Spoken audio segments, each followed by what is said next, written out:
Okay, here we go. What is energy? Thank you guys for joining me. I'm super excited. We're going to go over today what is energy. So I'll just kind of quickly introduce myself and then we'll jump right in. My name is Jessica. I'm an acupuncturist in Minnesota. I'm very passionate about women's health, healing, energy, all of the things. So yeah, this is meant to be informative and helpful, help guide you. Okay, so let's pop in What is Energy by Jessica Glahn. Me. Okay, so every culture has a word for energy. It's an invisible, immutable force that permeates existence. Some examples is in Japanese, it's ki. Chinese medicine refers to it as qi. Indian is prana. Western, Holy Spirit. Greek, pneuma. Alchemy, spiritus. Tibetan, lung. In Aruba, ashe, I believe it's pronounced. Russian, duck. German, Lebenskraft. So the purpose why I share all these is that every culture has a word for energy. I'm gonna move my thing. Yeah, there we go. That's a little less in the way. Okay, every culture has a word for energy, even cultures that developed independent of one another. They all share a common theme. So common meanings amongst all cultures: spirit, breath, wind, movement, thought, intention, animating force. So quick note about our modern Western culture. We are steeped in a materialistic view. So the materialistic view says that everything that exists in nature is physical. It's what you can perceive with your five senses. All things, including mental states and consciousness, are reduced to matter. Nothing exists out of what we can perceive with our five senses. And part of what I'm going to be challenging in this video is that this is not actually an objectively scientific fact that we've come, a conclusion that we've reached through science. This is actually a philosophy. This is a way of viewing reality that then in turn impacts our science and culture and what is researched and what is validated. There's such a thing as confirmation bias. We all have it. I'm sure I have it as well. But confirmation bias basically is that when you have a belief about yourself, life, reality, what have you, you're going to find things that support that belief and discount things that go against that belief. So if this is rubbing something in you a little bit that you're not quite sure if you resonate with it, feel free to just sit with that discomfort, because that is actually a growth edge. When you are able to take in information that doesn't necessarily align with your worldviews and hold space for it, then you can take it in, see if it resonates, and let it kind of meld with the information that you already hold and the beliefs that you already hold. So, I highly recommend anybody that's watching this, take what resonates, leave the rest. I'll be the last person to say that. I am the absolute expert on what reality is. But, me as an acupuncturist, having been in the many different spiritual fields of yoga and Buddhism and acupuncture, this is kind of a conglomeration of how I think about energy. So I hope that this is helpful.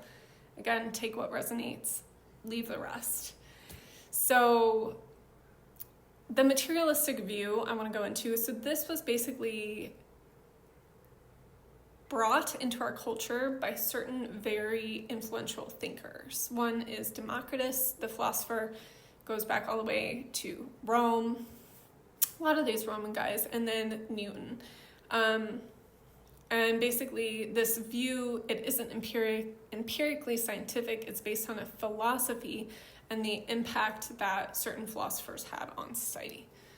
So, and I will say too that the materialistic view coincided with the age of enlightenment, which was, I believe, the 1700s, around late 1600s, early 1700s. And this was super important. And the materialistic view actually catapulted humans into basically a better era of technology advancements, actually believing in human rights, the idea of just basic human rights that wasn't really a concept before the age of the Enlightenment period. If you go back to pre-Renaissance era, it was a pretty dark time full of disease and death and capital punishment and lots and lots of things. So, and part of why people felt so valid at the time, I know I'm like, what is energy? But here's a history lesson. You know what? This is how my brain works. So we're going to go with it. But part of why people felt so validated at the time to, this person tried to steal an apple, for say, we're going to cut off their hands. Or why people felt so validated in deciding punishment. I mean, this whole nother conversation into politics and different government strategies as well. But one of the reasons why that was allowed was because people had this view that no matter how you view reality, that's how reality is. So if you are religious per se and you think this person's a sinner, they deserve to die, that's going to very much inform the way that you interact with people. So I don't want to totally discount or crap on materialism, because I do think that it was a really essential part of what got us here today in humanity, where even the fact that we have conversations like about objectivity and critical thinking, those are all things that did come about from the materialistic era of people being like, maybe we shouldn't assume that something's true just because we think it. We should look for other quantifiable facts in like an objective based reality. Okay, let's move to the next slide. So in physics, energy means the capacity to work or cause change. It's a fundamental property of matter that allows objects or systems to exert forces, move, or undergo transformation. Energy exists in various forms, such as kinetic energy, energy of motion, potential energy, which is stored energy, and thermal energy related to heat. So the modern view of energy, two definitions: the strength and vitality required for sustained physical and mental activity, power derived from the utilization of physical or chemical resources, especially to provide light and heat or to work machines. Okay, two notable scientists who influenced how we think about energy today. I want to talk about this. I feel like it's important. So there's Alessandro Volta, and if you've heard the term volts, that's where this comes from, this scientist. He studied physics and chemistry, the chemistry of electricity. More materialistic view. So he believed electricity originated between interactions between the elements, so metals. Meanwhile, same time, 1700s, Italy. Luigi Galvani was another scientist, notable scientist at the time, and he discovered animal electricity. So he believed in intrinsic bioelectric force within the body. He's known for frog leg experiments, and he was a forefather of neuroscience and bioelectricity. So, little spoiler alert, they were both right. They were both onto something. There is a bioelectricity within the body, and there's also a way that electricity exists in nature, in inorganic compounds, like metals. Okay, so Volta may ring a bell from your high school science class, but if you've never heard of Galvani, you're not alone. While both were notable Italian scientists,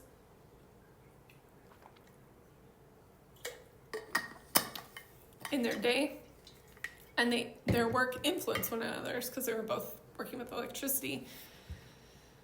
They were both onto something big and important. However, when Napoleon took over Italy in the late 1700s, Volta aligned himself with the new management. Galvani, a devout Catholic, did not, because when Napoleon took over, he was not simpatico with the churches. Napoleon basically disbanded the church because he viewed it as a threat to his power. So what ended up happening is that Volta was made a wealthy count by Napoleon and forever holds a place in your high school textbook, and Galvani was run out of town and he died unknown and poor.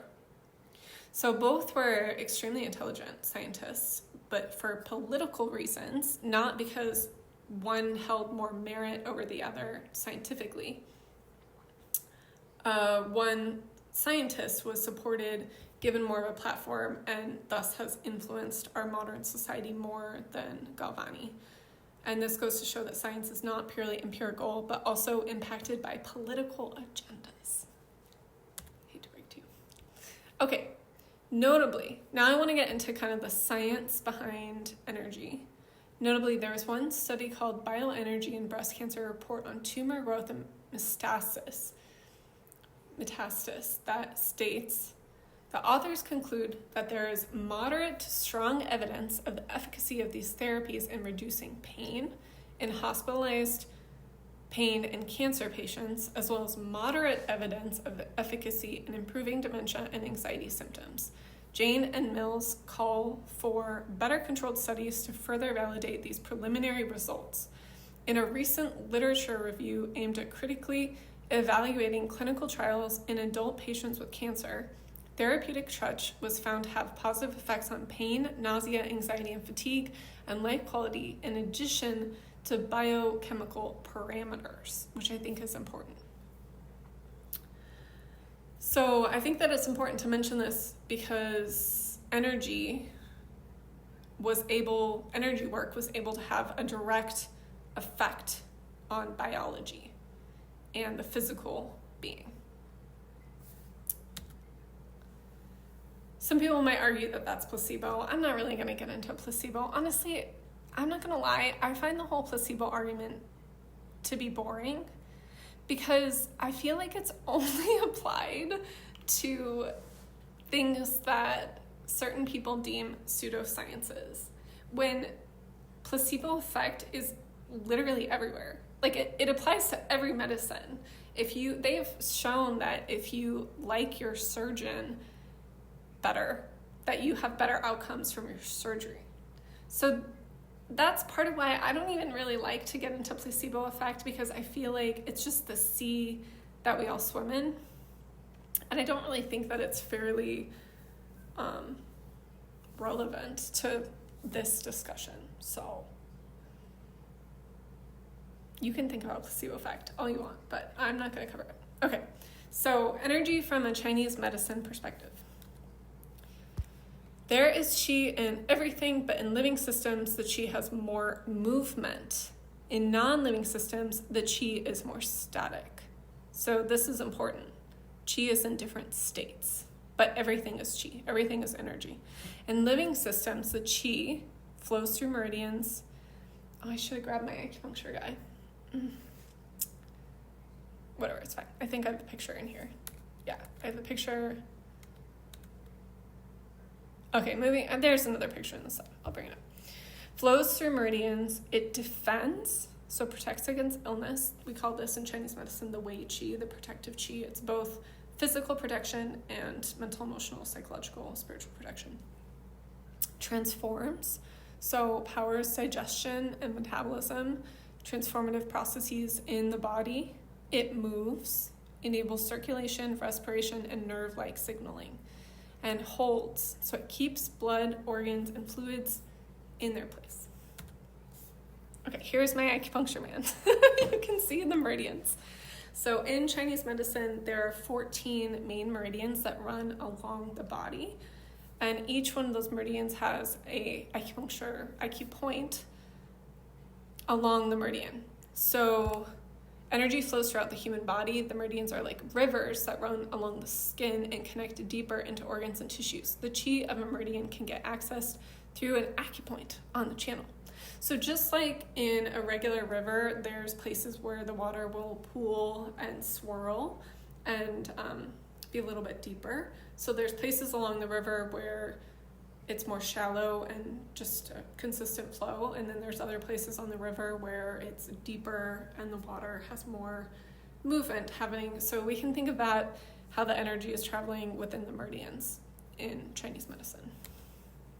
My personal philosophy of energy is that there's no such thing as bad energy. I'm sorry to disappoint you guys. There's so much online about toxic people. I don't want to be part of your toxic energy. I do think, however, that there's such a thing as discordant energy. There's such a thing as unhealthy energy, dying, diseased energy. That is very real. It's not necessarily bad. It's all part of the great circle that we live in. Great part of the great big soup. We don't want to think that we're just an ingredient in a big soup, but we are. Sorry. Okay, so this illustration shows on the bottom that, there's energy that's flowing with each other. You can see that those lines are all in alignment. And then above, the colors, the wave cycles, they maybe don't mesh so well. So it's a discordant. So this can be like, when you catch up with a friend at coffee and you guys are just so in sync and you're finishing each other's sentences and you go for a walk and you're walking in beat with each other, versus like you meet somebody new or you're at a job interview or whatever, and it's like you're always like, you don't know when to talk, or is it their turn in the conversation, or you get cut off, or they're talking really slow and you're like, get to the point already. So that's an example just in human interactions of when we're kind of in alignment with somebody energetically versus out of alignment. And being out of alignment with somebody isn't a bad thing. It doesn't mean that that person is bad or that their chi is bad. It means that they're not resonating with you. That's it. That's all it means. Okay, I want to talk very briefly about the elements. I could literally do an entire other video about the elements in Chinese medicine. And maybe I will, maybe I won't, but I just want to briefly mention it here. So the elements in balance, in Chinese medicine, there's 5 key elements that we work with. So each of the meridians has an element. The element corresponds with physical, emotional, mental, energetic correspondences. So for example, and basically this is a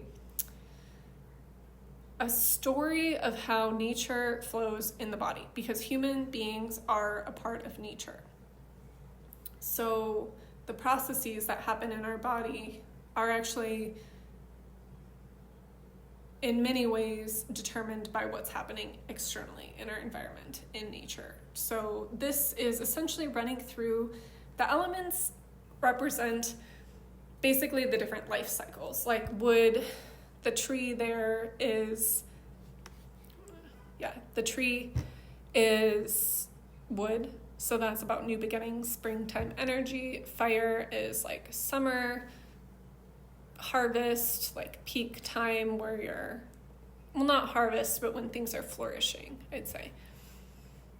Earth is kind of the container within it all, but sometimes represented as a 5th external element. Metal is, you could think of the harvest, but metal also is about condensation and everything in its rightful place. Not condensation as in water droplets. Condensation is in like condensing things down. And then water represents winter, represents the death cycle. So you can see on the left that all the elements are kind of in alignment, but on the right, the elements are out of alignment. So this would represent how, not only can you be out of alignment energetically with another person or the environment, the energies within your own body can be out of alignment. So there can be a disharmony. So certain organ systems from a Chinese medicine perspective are working harder.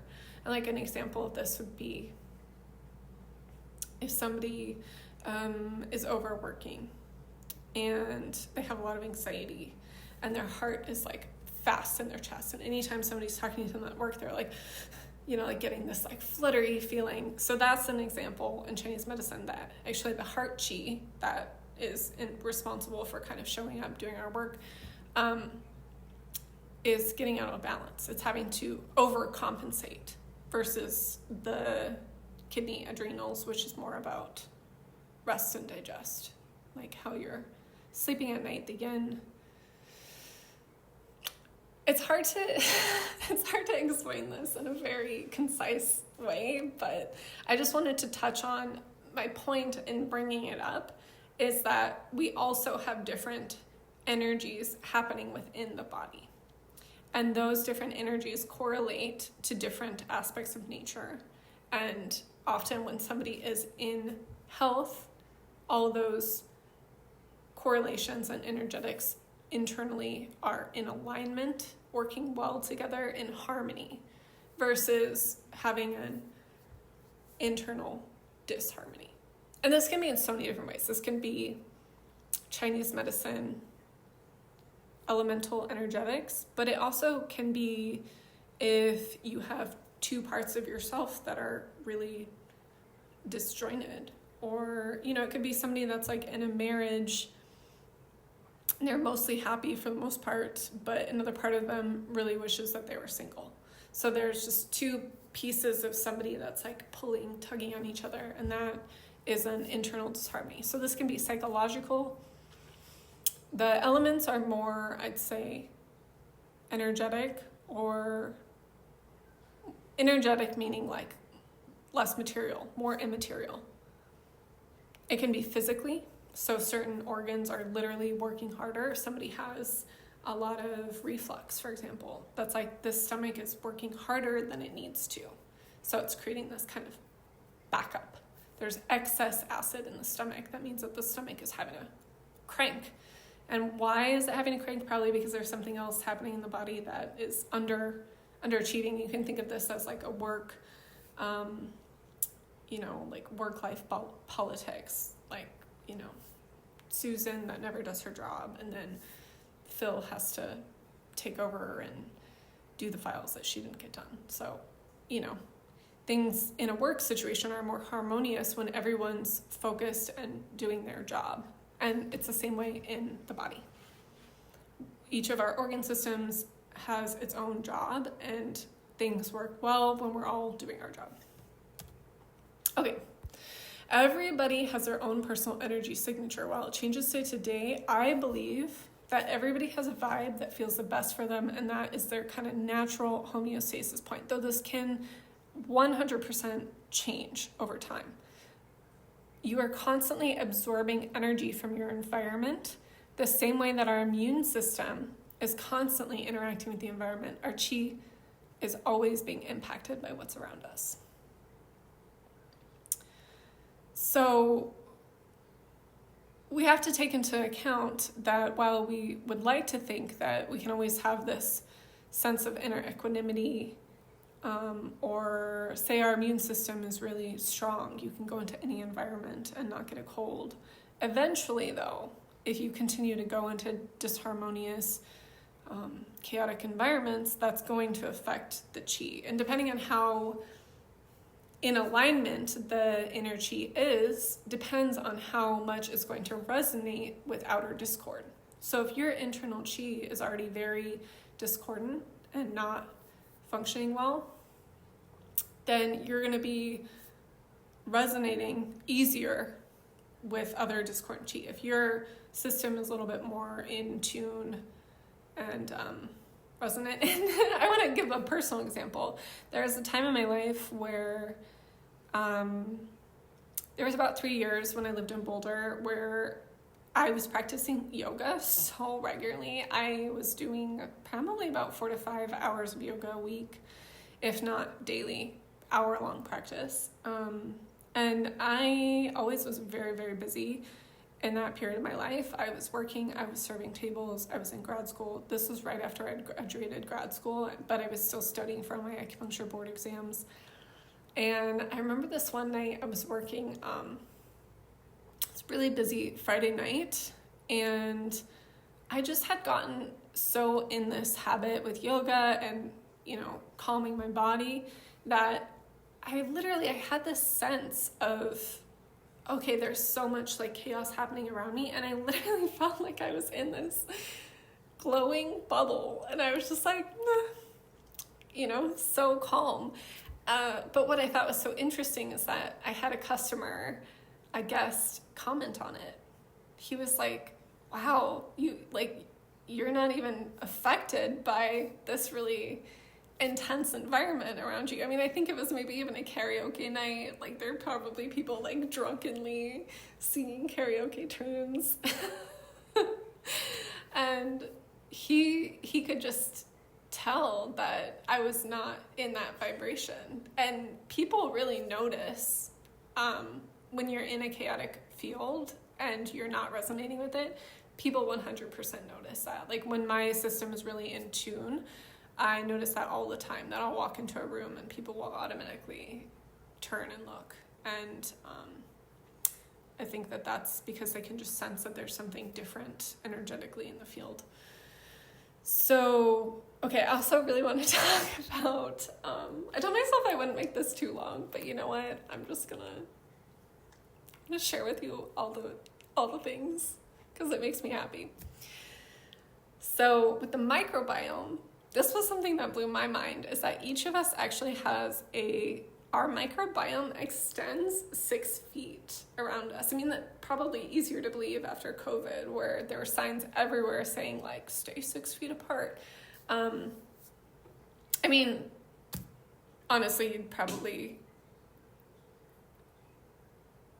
anyway, stay 6 feet apart because we're constantly interacting with our environment. And they found that when you move into a new house, within 24 hours, basically your microbes, your genetic material is on every single surface of that area. So we're constantly physically interacting with our environment, maybe more than we think that we are. And I think that this happens on an energetic level as well. So that's why it's really important to be very conscientious of everything you consume, physically, intellectually, emotionally. It contains a vibration. Certain things can have a more balanced vibe, so their internal state, their internal chi is more resonant with itself, versus other things have a less balanced vibe. So I give this example of like an apple and a donut. An apple made from nature is going to be more harmonious than a donut that has a more artificial process of creation. And I also give the example, a thoughtful podcast is going to have a more balanced vibration than a scary movie, which might be more on one end of the spectrum. Okay, essence into form, energy is information. This is super duper duper important, and this is the basics that informs me in my Chinese medicine practice, is that so everything starts out as a blueprint. Every single thing in life. Our bodies, this building I'm in was an idea before it was physical reality. But similarly, my body was just information before all the cells were given their individual direct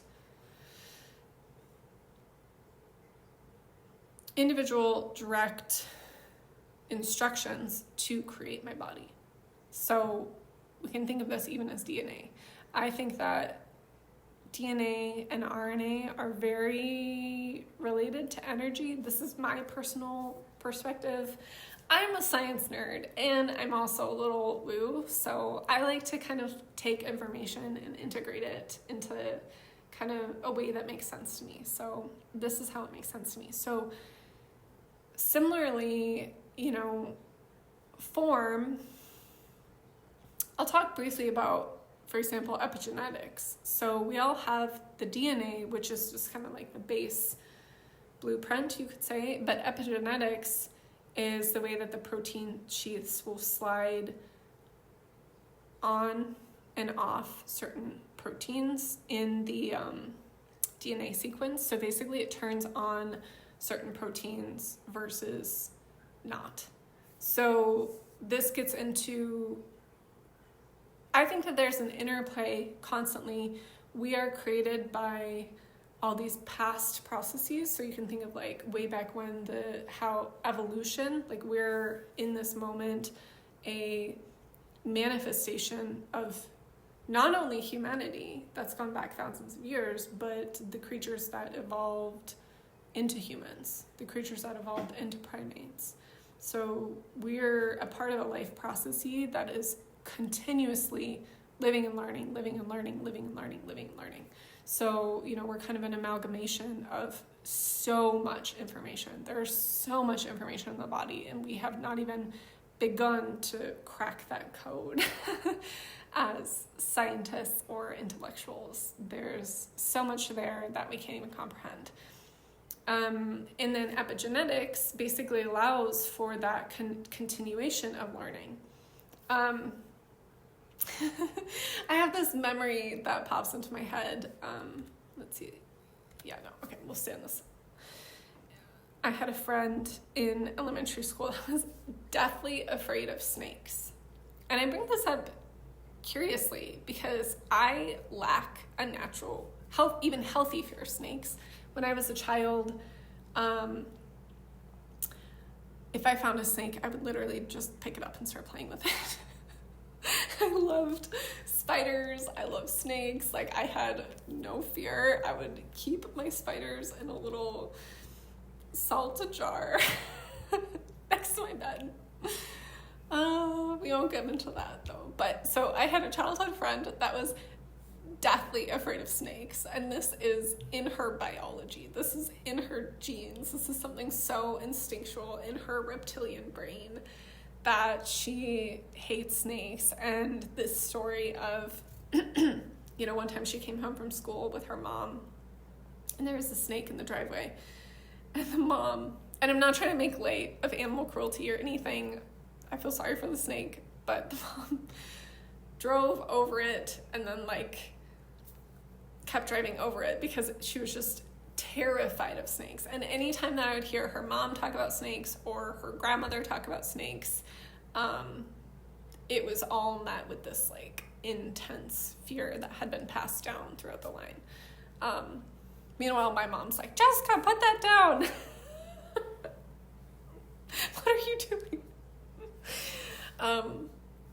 But so this to me, there is an energy, there probably was an experience somewhere in her ancestral line of somebody getting bit by a snake, dying from a snake, having something really terrible happen in regards to a snake, and that energy got passed down through the DNA. And they have done studies with mice that show that this is true, that they will, for example, expose a mouse to a negative stimulus, like the cage shaking or loud noises, something stressful. They'll stress a mouse out and they'll have it smell cherry liqueur scent. This was a real experiment. I'll try and include it in So in the end, this is a real experiment. So, and what they found is that not only those mice that had been trained to associate the scent with the fear response, but their descendants also had the fear response. And they had never physically had this happen with the cherry liquor scent, their descendants. But the descendants of the mice that had gone through the stressful experience with the cherry scent carried on that fear. And they actually showed spikes in the amygdala when exposed to that scent even though they'd never in their own life had a bad experience. So super, super interesting. Okay, next. Physical illness often starts with an energetic imbalance, or what Chinese medicine likes to call a pattern of disharmony. So we know about energetics because it's ingrained into our linguistics. So when you say somebody deflated, like everybody knows that to deflate means to be down, to be disappointed, to be let down. But if you think about that for a second, like how do we know that? We know that because the energy, the movement of energy is downward. And we associate different emotional and internal states with that physical manifestation of going downward. Everybody knows that to blow your lid means somebody is freaking out, either angry or just freaking out. To be shaken, everybody knows that could be like you're scared or something really big just happened. To clam up, where the energy is going inside. Okay. Nothing is fixed in the universe. Everything is constantly changing states. Matter is motion that is more condensed. Waves are just matter that's moving faster. So in Chinese medicine, we call this the yin and the yang. So everything that exists in the universe is in relation to the other thing. And they found that at the very basic particles of what makes up the universe, they're actually particles and waves. So waves are an energy. They're basically just a movement, and a particle is a physical substance. But they found that at the very basic of our universe, basically everything's shifting constantly between movement and solidity. You can think of it in that way.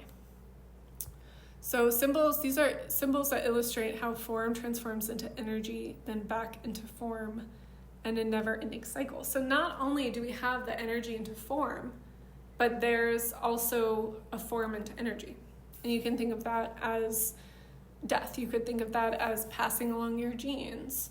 So the mice that had this fear from the stressful stimulus, there was a physical something that happened. But then when they pass that on to their descendants, now there's something immaterial that happens in the body when being given that certain stimuli. So these are different symbols. This is pretty much across cultures about how form travels into essence and back to form. And the bottom left, I do want to bring up, this is a toroidal field. This is in science, and you can think of the expanded state as being ultimate yang in Chinese medicine, and the very condensed, slow inner state as being ultimate yin. And this is the way that energy is constantly moving. So we get up in the morning, we have energy, and then we go to sleep at night, and that's when we digest our food. That's where a lot of digestive processes happen. So that's when we actually turn our food into our body. When we're digesting, that means that we're literally transforming this external thing that we took into our body and turning it into the actual physical body itself. And that happens more at nighttime when we're sleeping. So we can think of yin state as this condensation. So into form, and then during the day, you're out, you're doing stuff that's more energy into form. And everything is relative. So you can't say that something is solely form, something is solely energy. As I said before, everything exists in a state of flux.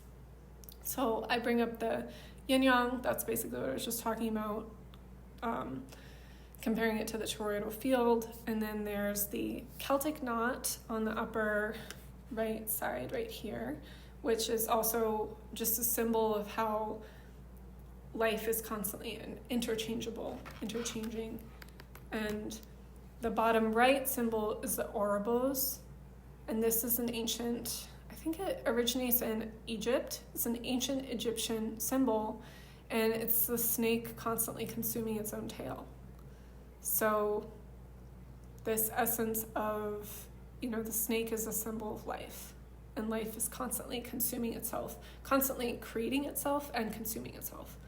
Then I have the figure 8 here, which is also just very much a symbol of, things transform into the other. Okay, so everything is oscillating between fixed and mutable states. Reality is not as fixed as we would like this to be.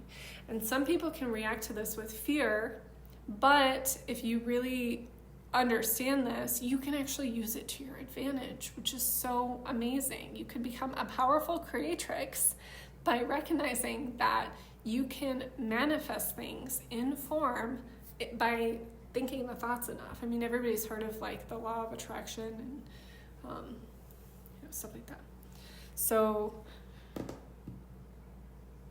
others use this to their advantage because they realize the power that their thoughts and feelings have on reality.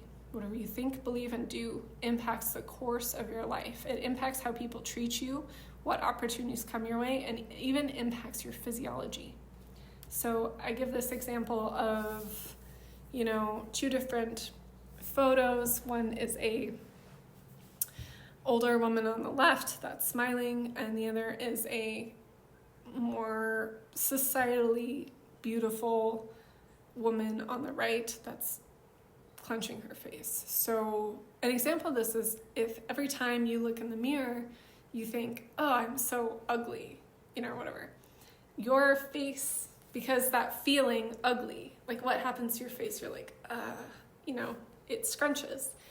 And there actually is something to that saying that people tell your kids, like, be careful, you don't want your face to freeze that way. There actually is something to that, because the ways that we hold our face impact which muscles get chronically used, impact how we age, impact everything. So if every time that you're looking in the mirror, you're like, oh, I'm so ugly, and you're doing this all the time, well, what happens to your face? You slowly start to it gets like your eyebrows get drawn down, blah, blah, blah. And then when people see you, they might have the reaction of, oh, she's not as beautiful, versus somebody that is smiling when they look at themselves in the mirror, and that has a totally different vibration. So you respond more to people's vibration, I believe, than you do their rote physical characteristics all the time. And that applies to everybody. Okay, so physical states are impacted by internal states. Look at this, so creepy. had to include creepy ghost twins on my on my talk about energy, but just as a thought exercise, imagine that you're walking into a creepy haunted hotel with these girls, and there's cobwebs everywhere, and it's dirty and dusty, and the windows are covered over and dark, and you get those creepy crawly vibes. When you imagine that, something starts to happen for you physiologically. Like, I noticed even just talking about it that my heartbeat kicked up a little bit, and that I started to sweat a little bit more. So this is, an example of how our thoughts create our reality. And on the bottom hand, you can think of an alternate visualization of, you're at a campsite with somebody that you care about very much. You're drinking hot cocoa with whipped cream. It can be vegan whipped cream in your imagination. And there's a fire, and there's fairy lights, and you can hear the crickets chirping, and it's a, midsummer night's balmy night with a slight breeze, like you're eating s'mores, there's candles around, like this automatically creates, I noticed that even just doing that visualization, I feel a little bit of like a heart opening. I feel a little warm fuzzy feeling. So an example of how physical states are impacted by internal states. So your most predominant energy state, going back to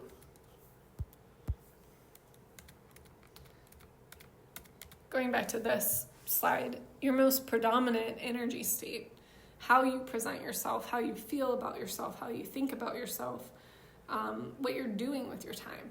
you know, I don't, if you guys have seen, I mean, I've certainly seen nowadays, you can tell when teenagers spend way too much time on their phone because they're hunched over like this, and they're walking that way 24/7, even when they're not on their phones. Because so everything that we do has an energetic vibration. It affects us physically, and you know, we're all kind of an amalgamation of all the things that we're doing in our lives, all the things that we're thinking, all the attitudes, all the beliefs that we have, internal states, the ways that we're psychologically on board or psychologically in harmony with ourselves, energetically in harmony with ourselves, versus if you're in a state of discordant thought processes within yourself, like you love playing the piano, for example, but you were taught from a young age, like, oh, musicians don't make any money, so, you know, you're not going to do that.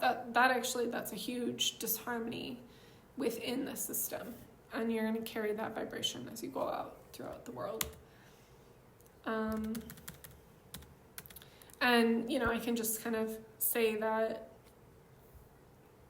give this as an example of, like, you've met those people that their energy naturally goes out and they're loud and boisterous, and, you know, that's just kind of how their energy is. There's other people where, you know, you expect them to be a little bit more shy and quiet, and, you know, people that are more have a go energy versus people that are a little bit more like sedentary. You can see that physically usually on people. I can almost always, when somebody walks into my office, you know, see kind of the basic predominant patterns and what's going on with them. If they're more anxious and up, or a little bit more sedentary, I can just see those energetic patterns after years and years of treating people. Okay, that was the talk. So thank you so much for watching. I hope that you got something good out of this. I will post the references on the YouTube video, or include it. Let's see, I'm sending out an email.